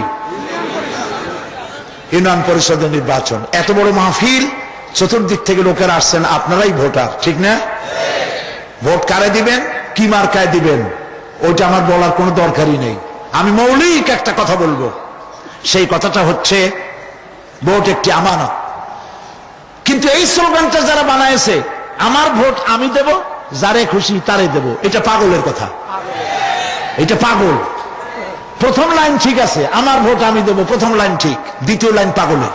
যারে খুশি তারে দেব, তা আমার ভোটটা কি ছাগলের দেব, মদখোরের দেব, জেনাকারের দেব? তাহলে স্লোগানটা কেমন হওয়া উচিত? আমার ভোট আমি দেব, দক্ষ এবং যোগ্য দেখে দেব। আপনারা মসজিদের ইমাম যখন বানান, তখন তাকায় দেখেন লুঙ্গিটা গিরের নিচে পড়ছে কিনা, মাথার চুল সামনে দিয়ে লম্বা কিনা, মোজগুলি মুখের মধ্যে ঢুকছে কিনা, এগুলো দেখেন কিনা। আরে বাবা, 200 লোকের ইমামতি করবে, তাতে এত দূরবীন দিয়ে দেখেন। আর আপনার হাজার হাজার লোকের মেম্বার বানাবেন, চেয়ার বানাবেন, ইমাম বানাবেন, উনিও তো নেতা, ইউনিয়নের নেতা। আপনি বাছাই করবেন না, চিনবেন না যে লোকটা নামাজি কিনা, লোকটা দিনদার কিনা, লোকটা লেখাপড়া জানে কিনা, গম চুরি করবে কিনা, চোর ওর বাপ চোর ছিল কিনা, দেখবেন না আপনি? বেছে গুছে দিনদার, ইমানদার, সুশিক্ষিত, চরিত্রবান, নামাজি, এগুলি দেখে ভোট দিবে। মনে থাকবে? মনে থাকবে? আল্লাহ রাব্বুল আলামিন এগুলি মনে রাখার তৌফিক দান করুন, বলি আমরা আমিন। প্রিয় ভাই সব, আমরা এখন মোনাজাত করব। মোনাজাতের জন্য দাঁড়ানো ভাইরা বসেন, গাছে, ছাদে, রাস্তায়, যিনি যেখানে আছেন সেখানেই মোনাজাতের জন্য অবস্থান গ্রহণ করুন। আর জোরে সোরে জিকির করেন, লা ইলাহা ইল্লাল্লাহ। বলে দেবেন।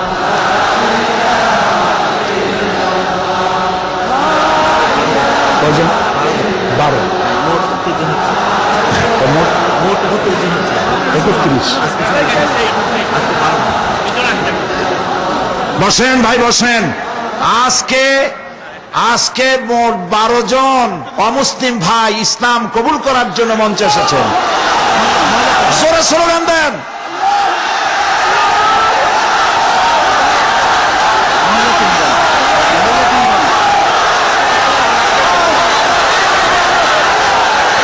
বসুন বসুন বসেন,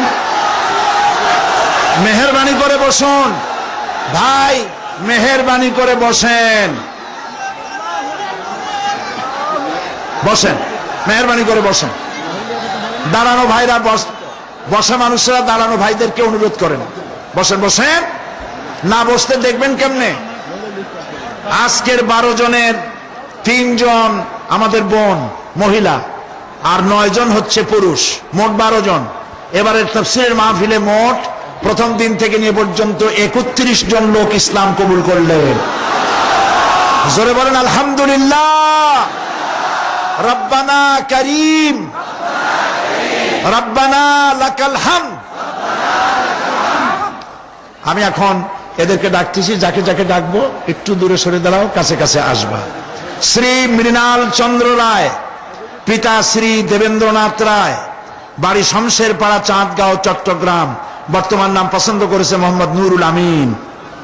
সজল বড়ুয়া, পিতা নির্মল চন্দ্র বড়ুয়া, জাহানপুর ফটিকছড়ি। বর্তমান নাম পছন্দ করেছে মোহাম্মদ সাইফুল্লাহ। মিলন চন্দ্র দেব, পিতা যোগেন্দ্র চন্দ্র দেব, জাতে হিন্দু, বাড়ি বাকুলিয়া, চট্টগ্রাম। বর্তমান নাম পছন্দ করেছে মোহাম্মদ মিজানুর রহমান। সুকান্ত বড়ুয়া, পিতা সন্তোষ বড়ুয়া, জাতে ধর্ম হচ্ছে বৌদ্ধ। বর্তমান নাম পছন্দ করেছে আব্দুল্লাহ আল মামুন, বাড়ি হলো ডবল মুরিং, চট্টগ্রাম। সুমন পাল, পিতা অনিল পাল, ধর্ম হিন্দু, বাড়ি তুলাতলি, চাঁদগাঁও, চট্টগ্রাম। বর্তমান নাম মোহাম্মদ রফিক। গৌরঙ্গশীল, পিতা ব্রজেন্দ্রশীল, ধর্ম হিন্দু, বাড়ি পালংখালী, উখিয়া, কক্সেস বাজার। বর্তমান নাম মোহাম্মদ মুসা। জিতেন্দ্র ত্রিপুরা, পিতা মানিক ধন ত্রিপুরা, বাড়ি তৈলপাং, জামি পাং, মাটিরাঙ্গা, খাগড়াছড়ি। বর্তমান নাম মোহাম্মদ নুরুল করিম। জিতু পাল, মৃত সুব্রত পাল, পিতার নাম উত্তর বরিয়া, ফুলগাজী, ধর্ম হিন্দু। বর্তমান নাম পছন্দ করেছে মোহাম্মদ ওমর ফারুক। রূপনা বড়ুয়া, স্বামী সজল বড়ুয়া, বাড়ি হল হালিশহর, চট্টগ্রাম, হাউজিং এস্টেট। বর্তমান নাম পছন্দ করেছে মুসাম্মাত রাবেয়া বেগম। ইভা বড়ুয়া, পিতা সুজল বড়ুয়া, জাহানপুর ফটিকছড়ি। বর্তমান নাম পছন্দ করেছে ফারজানা ইয়াসমিন। লিপি বড়ুয়া, পিতা সুনীল বড়ুয়া, ধর্ম বৌদ্ধ। এর আগে যার নাম, আগে যে 3টা নাম বলেছি 3 জন বৌদ্ধ ধর্মের। লিপি বড়ুয়া, পিতা সুনীল বড়ুয়া, ধর্ম বৌদ্ধ, বাড়ি ইপিজেড, চট্টগ্রাম। নাম পছন্দ করেছে ফারজানা আক্তার। প্রমিত কান্তি দে, পিতা মৃত নিরঞ্জন দে, ধর্ম হিন্দু, বাড়ি বাংলা বাজার, চট্টগ্রাম। বর্তমান নাম পছন্দ করেছে মোহাম্মদ দিলাওয়ার হোসাইন। প্যান্ডেলের ভিতরে যে 3 বোন আছেন, আপনারা আমি যা বলবো আপনারা তা উচ্চারণ করবেন। আর এই ভাইরা আমার হাত ধরো, সবাই কাছে আসো, সবাই একটু আসতে দেন। আপনারা পিছন থেকে একটু সরে যান, কাইন্ডলি কাছে আসেন, হাত ধরতে হবে, একটু জোরে জোরে বলতে হবে, লা ইলাহা ইল্লাল্লাহু মুহাম্মাদুর রাসূলুল্লাহ।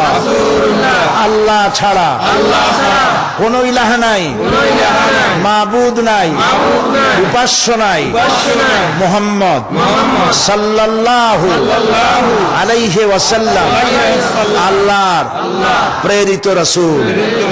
আশহাদু আন লা ইলাহা ইল্লাল্লাহু ওয়াহদাহু লা শারীকা লাহু ওয়া আশহাদু আন্না মুহাম্মাদান আবদুহু ওয়া রাসূলুহু।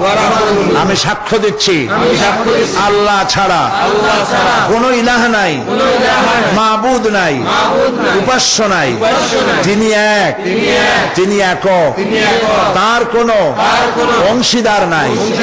আমি আরো সাক্ষ্য দিচ্ছি মুহাম্মদ সাল্লাল্লাহু আলাইহি ওয়াসাল্লাম আল্লাহর বান্দা এবং তার প্রেরিত রাসূল। তোমরা সবাইকে বলো আসসালামু আলাইকুম। সালামের জবাব দেন সবাই। একটু দাঁড়াও, একটু দাঁড়াও। প্রিয় ভাই সব, এই কয়েক মুহূর্ত আগে এরা ছিলেন মুশরিক, আর এখন আমাদের তাওহীদবাদী ভাই। তারা আমাদের কি বলেন, আর আমরা ওদের কি? আমরা ভাই ভাই হয়ে গেলাম।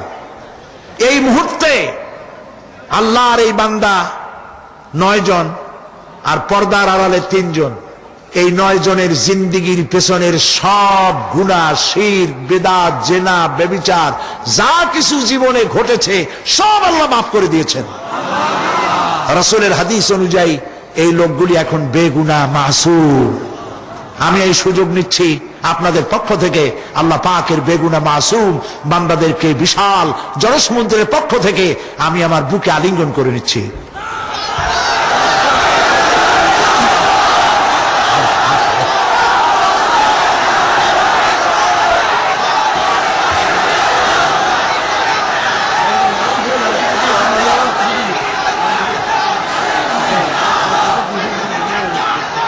আমার অত্যন্ত স্নেহভাজন বিশিষ্ট ইসলামী চিন্তাবিদ, রাজনীতিবিদ, শিক্ষাবিদ অধ্যাপক মফিজুর রহমান সাহেবের লেখা দাওয়াতে দ্বীন বইটি পাওয়া যাবে, আপনারা নিবেন।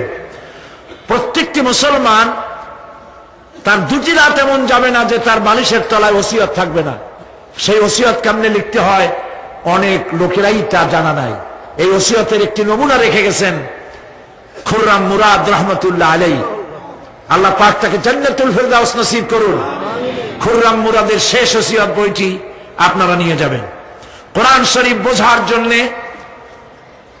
পৃথিবী বিখ্যাত শ্রেষ্ঠ তাফসীর, আমি এর আগেও বলেছি, সব তাফসীরকে আমরা সম্মান করি, সব হাক্কানি মুফাসসিরদেরকে আমরা সম্মান করি, আলহামদুলিল্লাহ বলেন।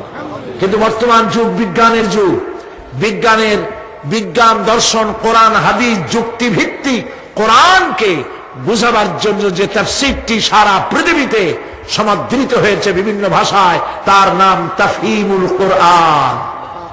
প্রিয় ভাই সাহেব বলেন তো নামটা কি?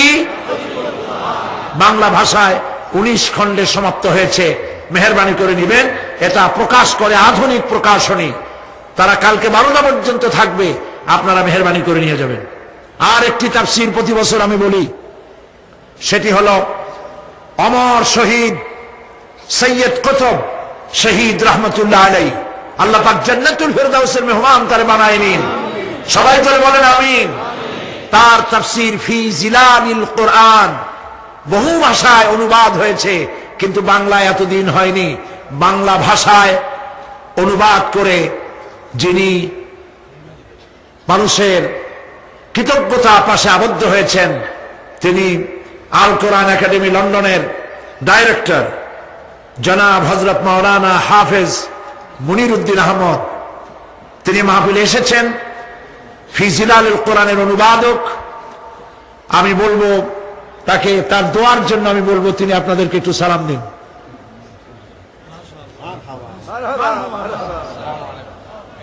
উনি ওনার আব্বাও খুব বড় আলেম ছিলেন। ওনারা 7 ভাই, 7 ভাই হাফেজ, 7 ভাই মাওলানা। আলহামদুলিল্লাহ, আলহামদুলিল্লাহ। আল্লাহ তাকে দিয়ে খেদমত আরো নিন, বলুন আমিন। এবং তার 5,000 টাকা এই তাফসিরের দাম, সেখানে মাত্র 2,500 টাকা হাদিয়া দিয়ে তাফসিরের মাহফিলের জন্য 2,500 টাকা দিচ্ছেন। তাফহিমুল কোরআন ফি জিলালিল কোরআন আপনারা অবশ্যই নিয়ে যাবেন। আমি আমার 40 বছর কোরআনে কারীমের খেদমতের তৌফিক আল্লাহ পাক দয়া করে তার এই অযোগ্য গোলামকে আল্লাহ পাক দান করেছেন, আলহামদুলিল্লাহ। প্রিয় ভাই সব, একদিন এমন আসবে যেদিন আমি থাকবো না, এটি সব থেকে বাস্তব সত্য কথা। ক্যাসেটগুলি আল্লাহ দয়া করে চট্টগ্রাম মাহফিলের কোরআনের তাফসীরের ক্যাসেট পৌঁছায় নাই, পৃথিবীতে এমন কোন দেশ নাই। যেখানে বাংলাদেশের মুসলমান সেখানে চট্টগ্রাম তাফসীরের মাহফিলের ক্যাসেট। এবং দোয়ার জন্য কুয়েত, কাতার, লন্ডন, আমেরিকা, সৌদি আরব, ওমান, ইয়েমেন, মিশর, ইউরোপ, আমেরিকা, সারা পৃথিবী থেকে অসংখ্য টেলিফোন এসেছে, তারা দোয়া চেয়েছে। এখানকার প্রবাসী বাংলাদেশিরা প্রাণ ভরে আপনাদের কাছে দোয়া চেয়েছে। প্রিয় ভাই সব, ক্যাসেটগুলি একদিন শেষ হয়ে যাবে। আমি লেখার সময় কম পাই, একদিকে পার্লামেন্ট, আর আপনারা জানেন আমি একটা সংগঠন করি, আমার প্রাণ প্রিয় সংগঠন জামাত ইসলামী বাংলাদেশ। আমার এই প্রাণ প্রিয় সংগঠনের আমি একজন ছোট্ট কর্মী। আমি সারা জীবন চাই যে জামাত জীবন দিল, যে জামাতের লোকগুলি রক্ত দিল, সেই জামাতের সাথে থেকে থেকে আমি যেন আমার ভাইদের জানাজা নিয়ে দুনিয়া থেকে ইমানের সাথে বিদায় হতে পারি। প্রিয় ভাই সব, এই বিশাল সংগঠন আল্লাহ যেন কবুল করেন, আমরা বলি আমিন। তো আল্লাহ পাক আমাকে তৌফিক দিয়েছিলেন কথা বলার। একদিকে পার্লামেন্ট, আরেকদিকে সংগঠন, আরেকদিকে নির্বাচনী এলাকা। প্রত্যেক মাসে 4 দিন 5 দিন যাওয়া লাগে। আমি পুরোপুরি লেখার সময় পাই না। আমার সমস্ত তাফসীরের ক্যাসেটগুলি সংগ্রহ করে, সব থেকে পরিশ্রমের কাজ ক্যাসেট থেকে উদ্ধার করে কাগজে লেখা। আমার ক্যাসেটগুলি থেকে উদ্ধার করে শিবিরের প্রাক্তন সদস্য আব্দুল সালাম মিতুল, আমি পুত্রতুল্য স্নেহ করি তাকে, এই কষ্টসাধ্য কাজটি সে করেছে। আমি তাকে সাজেশন দিয়েছি, আমার সাজেশন মোতাবেক তাফসীরগুলি সুবিন্যস্ত করেছে। নাম রাখা হয়েছে তাফসীরে সাঈদী। আমপাড়া, সূরা ফাতিহা, সূরা আসর, বিশাল এক খণ্ড। সূরা আসর পৃথিবীর কোন ভাষায় একটি সূরার এত বড় তাফসীর নাই, আলহামদুলিল্লাহ। ইমাম শাফি রহমাতুল্লাহর কথা আবার শুনাই। তিনি বলেছিলেন সূরা আসর পড়ার পর, তিনি বলেছিলেন যে সূরা আসর পড়ে মনে হয়েছে কোরআনের আর কোন সূরা নাজিল না হইলেও চলতো। একটি মানুষের জীবন সফল হওয়ার জন্য সূরা ফাতিহা যথেষ্ট। আমি এখানে তাফসীর করেছি 5 দিন, মনে আছেন আপনাদের? সূরা ফাতিহা করেছি, আমপাড়া করেছি।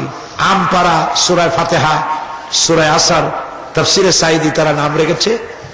বিশাল বিশাল কিতাব, মাত্র 200 টাকা করে হাদিয়া রেখেছেন। আপনারা মেহেরবানি করে বুক স্টলগুলি থেকে সংগ্রহ করবেন, কারণ ক্যাসেট থাকবে না, তাফসীর থাকবে। আল্লাহ পাক এগুলি রাখুন, কবুল করুন, আমরা বলি আমিন। এখন আমরা মুনাজাত করব। মুনাজাতের পর আজান হবে বা জামাতে শার নামাজ হবে।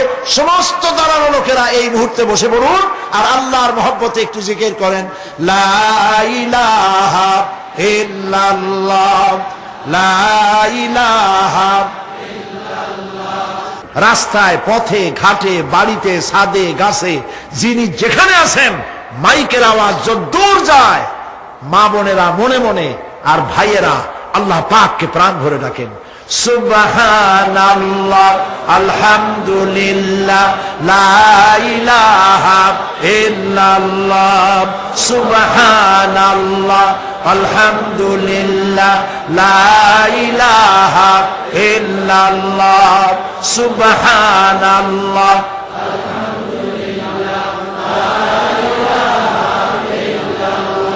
লা ইলাহা ইল্লাল্লাহ, মুহাম্মাদুর রাসূলুল্লাহ।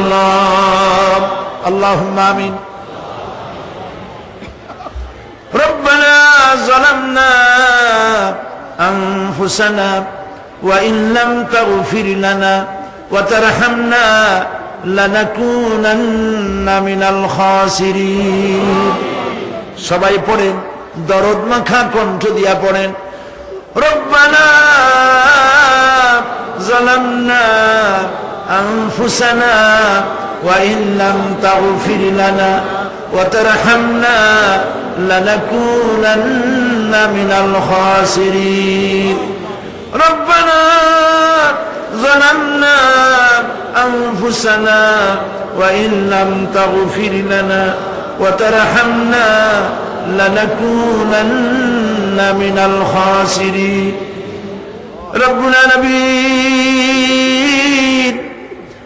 5 দিন ধরে তোমার কোরআনের আলোচনা করেছি, দরুদ ও সালাম পড়েছি, জিকির আজগার করেছি। আমি মানুষ, তোমার এক অযোগ্য গোলাম। এই 5 দিনের আলোচনায় যদি কোনো ভুল করে থাকি আল্লাহ আমি মাফ চাই। রব্বুল আলামিন, যদি কোনো ভুল কথা বলে থাকি আমাকে মাফ করে দাও, আর তোমার বান্দাদের স্মৃতি থেকে তা মিটাইয়া দাও।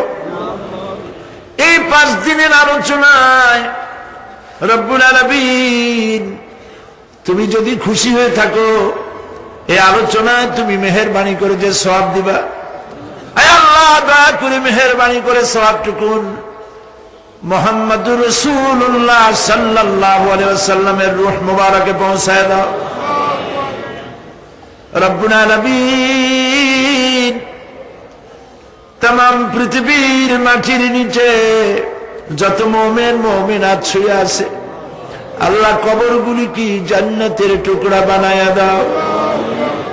আয় আল্লাহ তাআলা, এই মুহূর্তে মনে পড়ে গেল আমাদের মা বাপের কথা। রব্বুল আলামিন, আমাদের আব্বা জান কত বছর আগে দুনিয়া থেকে বিদায় হয়ে গেল, নাম ধরে আর কেউ ডাকে না। কত কষ্ট করেছে, ধান বিক্রি করে, সুপারি বিক্রি করে, নিজের পেটে না দিয়া নিজের ভালো জামা না বানাইয়া আমাদের লেখাপড়া শিখাইছে, বাড়িঘর বানালো। আর একদিন তোমার ডাকে সাড়া দিয়া চলে গেল। যুগের পরে যুগ চলে গেল, বাপের মুখ আর দেখি না। আল্লাহ তাআলা, আমাদের আব্বা জান যাদের দুনিয়া থেকে বিদায় হয়ে গেছে, কবরটাকে বেহেশত বানায় দাও। মানুষ মাত্রই ভুল করে, গুনাহ করি।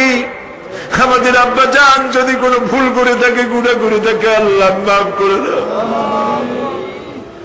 রব্বুল আলামিন, এবার দোয়া করি আমাদের জনম দুঃখিনী গর্ভধারিণী মা,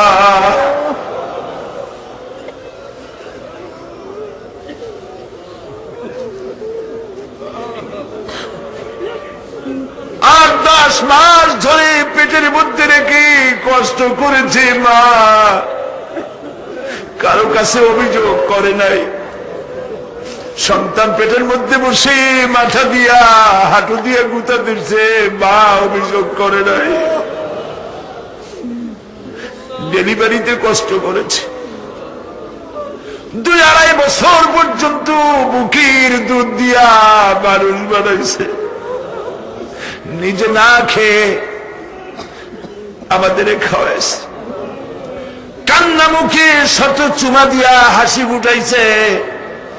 ওই মা যার বিদায় হয়ে গেল, কবরটাকে জান্নাতের টুকরা বানায়া দাও।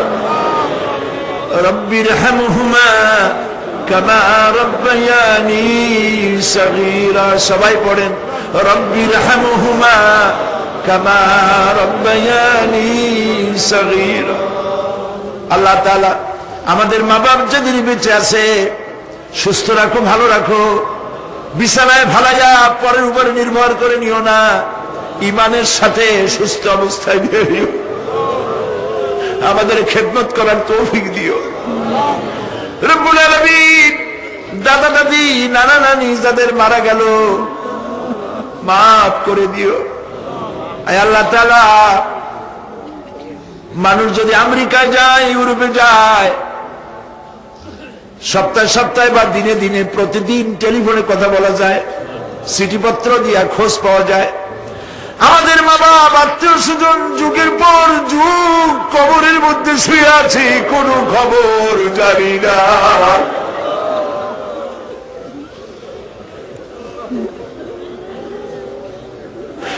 তুমি যদি আযাব দাও, সে খবর কেউ নাই। আয় আল্লাহ, তুমি যদি রহমত করো, করতেই পারো মাবুদ, তুমি রহমান রহিম, মাফ করে দাও। আল্লাহ তাআলা, এবার আমরা আমাদের গুনার কথা বলি। তুমি তোমার আরশে আজিম থেকে পেরের ময়দানের দিকে তাকাও। এই লক্ষ লক্ষ মানুষ তোমার বান্দা বান্দিরা খাওয়ার জন্য আসে নাই, রিক্সা ভাড়া কেউ দেওয়া হয় নাই, দোয়া কবুল হবে এই বিশ্বাস করে এসেছে। বাবু তুমি তাকাও, তুমি তোমার আরশে আজিম দিয়া তাকাও। আমাদের ঈমান, আমাদের আকীদা, আমরা এখন কোথায় বসা তুমি দেখতে পাচ্ছ, আমরা কি বলে কাঁদতেছি তুমি শুনতে পাচ্ছ। রব্বুল আলামিন, আমাদের গুনার দিকে যদি তাকাও তোমার গোসা হতে পারে। আমাদের গুনার দিকে তাকাও না, চোখের দিকে তাকাও।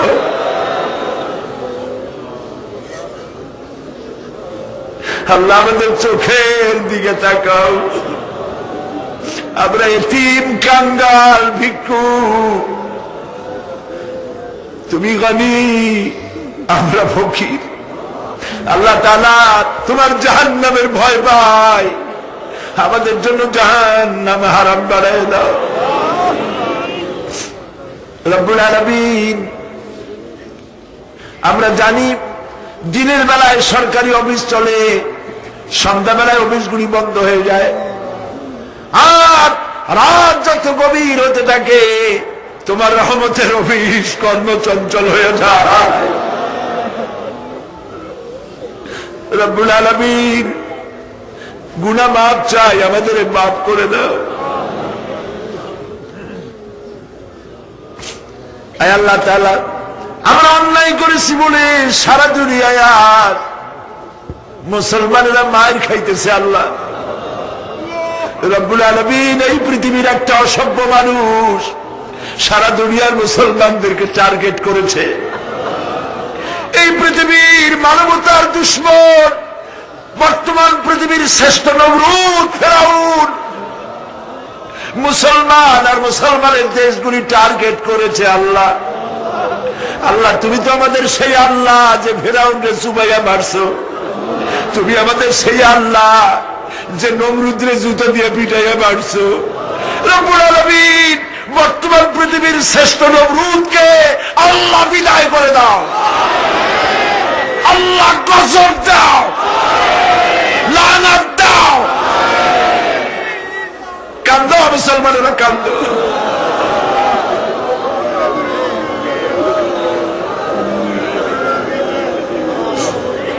আল্লাহ বাগদাদ বাঁচাও, কুয়েত বাঁচাও, আমাদের কলিজা মক্কা মদিনা বাঁচাও।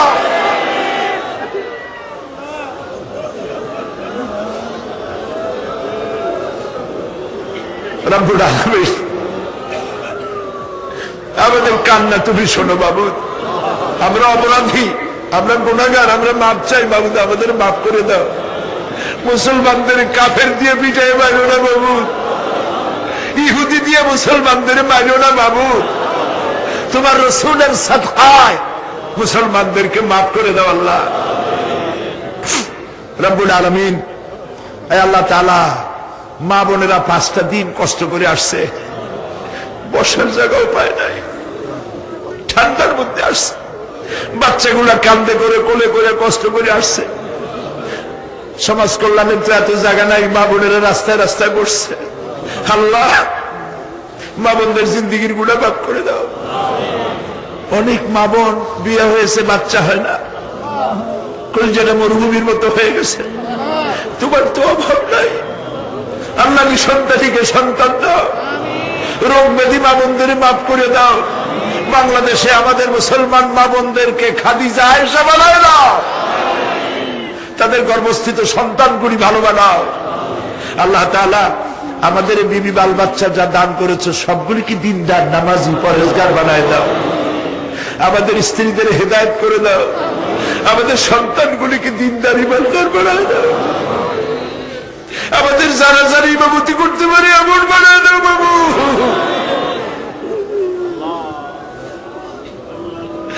আল্লাহ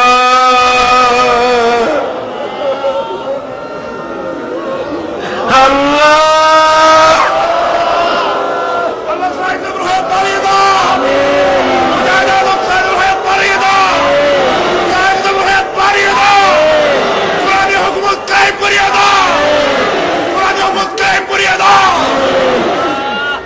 আল্লাহ বড় আশা করে মানুষের আসছে।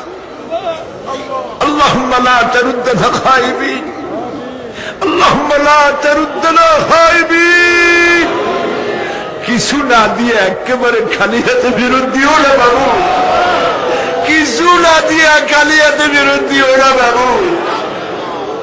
আল্লাহ একটু তাকায় দেখো, তোমার বান্দা, তোমার গোলাম মাওলানা শামসুদ্দিন, তুমি তার চোখ নিয়ে গেছো। আল্লাহ তুমি তার জান্নাতে চোখ দিও, তার মা বাবার উপর রহম করো। আল্লাহ তাকে জীবিত রাখো, সুস্থ রাখো, দিনের কাজ আরো বেশি নাও। আল্লাহ তাআলা আমাদের নেতৃবৃন্দের প্রতি রহম করো। আল্লাহ তাআলা অধ্যাপক মুমির সাহেবের গলায় অসুবিধা, আল্লাহ তা সুস্থ করো। মৌলানা মমিনুল হক চৌধুরী সাহেব অসুস্থ, আল্লাহ তাকে তুমি সুস্থ বানাও। আমাদের নেতৃবৃন্দ যে যেখানে আছে সুস্থ রাখো, ভালো রাখো, তাকওয়া আর ইখলাস দিয়া বলি।